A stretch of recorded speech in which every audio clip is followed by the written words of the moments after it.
Welcome back to the channel, everyone. So today I'm going to be doing my first impressions of a game that I just recently played called Nightmare Cathedral. So Nightmare Cathedral is a game I just received from Kickstarter. I backed it last year. I think it was on GameFound. I don't believe it was on Kickstarter. I tend to forget. But Nightmare Cathedral is a game by these developers that I'm not even going to attempt to pronounce their name or pronounce their name because I'm going to botch it.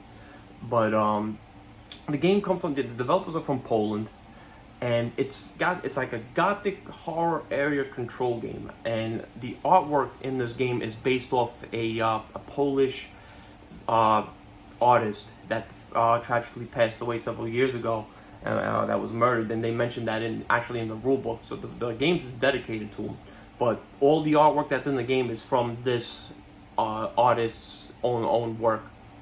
But I want to do a first impressions of this game because now normally I don't do many first impressions. The last one I did was John Company.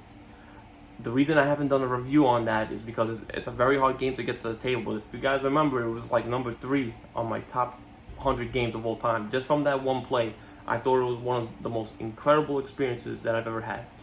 But I really wanted to do a first impressions for this game because I feel like it didn't get enough attention last year with the Kickstarter and stuff. And I mean, area control is by far one of my favorite, probably is my favorite mechanism of when it comes to board games.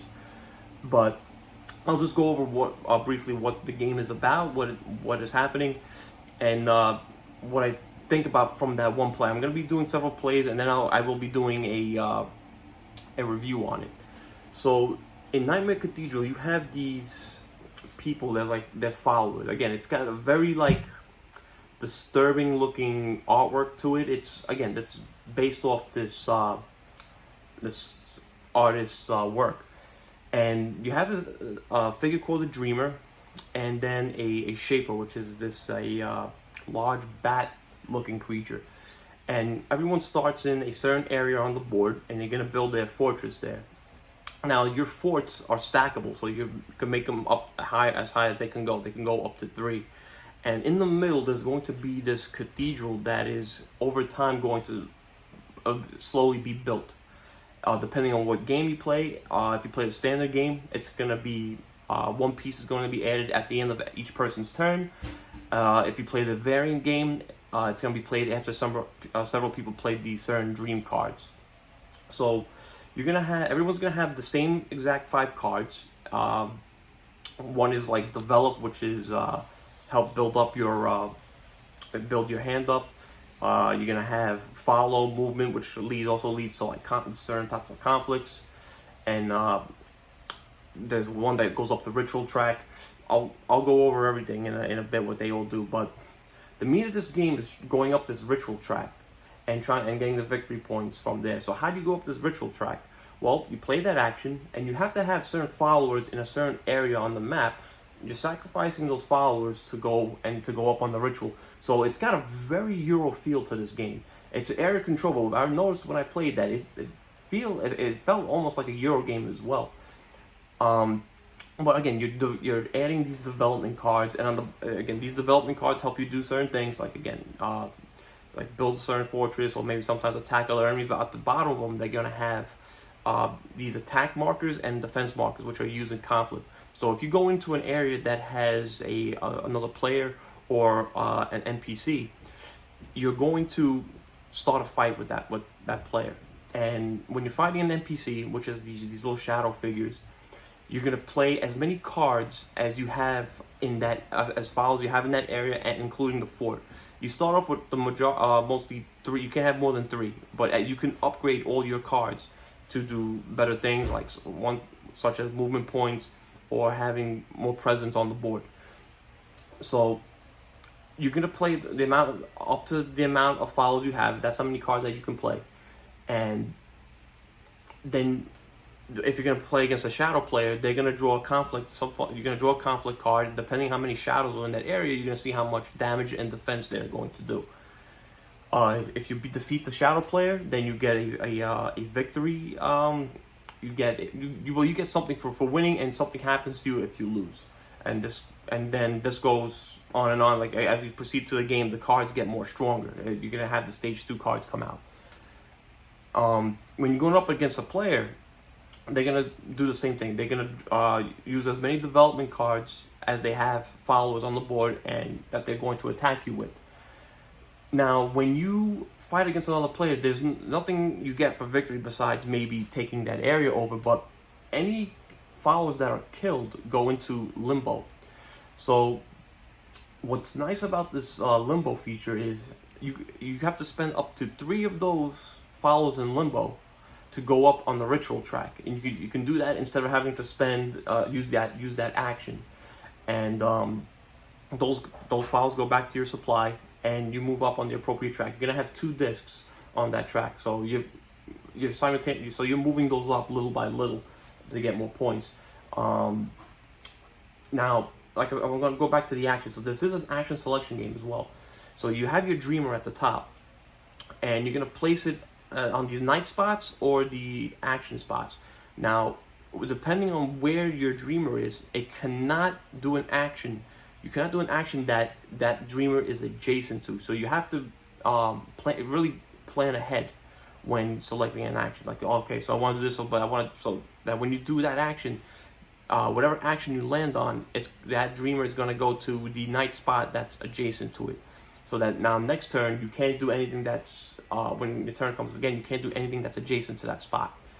So there's a lot of planning ahead in this game. So if somebody who has AP, this game could go on pretty long.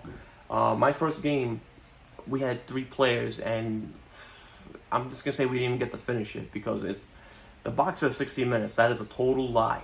This game went much longer than 60 minutes. I think it would have went 3 hours. But I will say, from what I've played, this is a very unique area control game. I'm really starting to like it a lot. Another thing I forgot to mention was, as the Cathedral gets built, when it's fully built, it's going to go into stage 2 of the game. So now you're going to have stage 2 development cards mixed in. You're going to have the Dreamer cards, which I'll go over about in a bit. And at the beginning of the game, you're going to select 2 nightmares, which are going to be these creatures that you can control on the board. They all do different things. And what's going to happen is the board where the Cathedral pieces were placed, it's going to get flipped over, and it's going to become the Devoured board. So the way the end game works is, if you obviously go through all the rounds, or a certain amount of pieces of followers get devoured, depending on the nightmare cards or the nightmare creatures that you pick. Whichever has the highest devoured limit, that's going to be the end game. So now I will say that when the second stage came out, so when we got into the second stage, the game started moving a lot more faster and a lot more intense, because there was more, I'd say, more intense cards coming out, and then you got players controlling these nightmare figures that are going around devouring different followers, different NPCs, trying to bring the game to an end and messing with you. Now, I brought the dream cards before. So what these dream cards are, you're going to have 2 in your hand, and on your turn, you can play these cards either before or after you've done your actions. These are going to give you victory points. So they're going to be certain cards that say, like, play this card if you lost a fight against a follower, and you get a victory point for it. Or play this card if you didn't lose any followers in a conflict with the shadow, and all stuff like that. And it makes the game a little more interesting.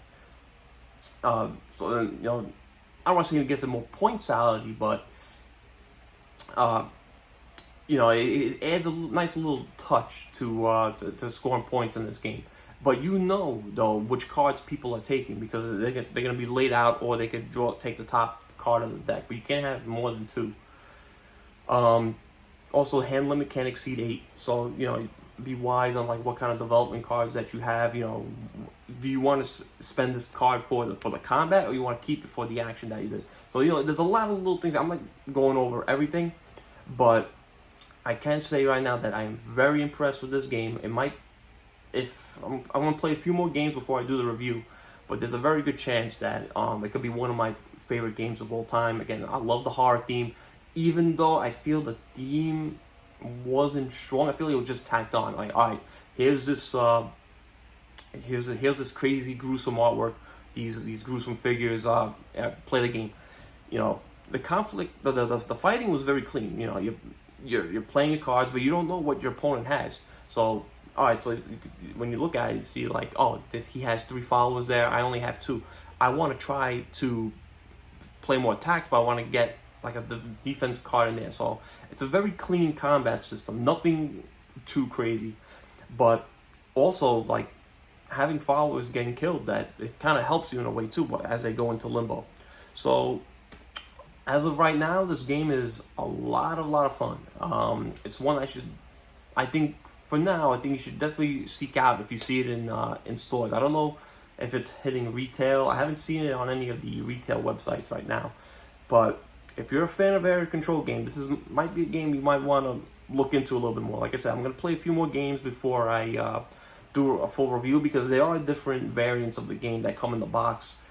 But I forgot to mention that if you play the other variant with the Cathedral, instead of adding pieces of the Cathedral at the end of each turn, depending on when someone plays a dream card, on that card it's going to say to add pieces to the Cathedral, which actually might make the game go a lot longer.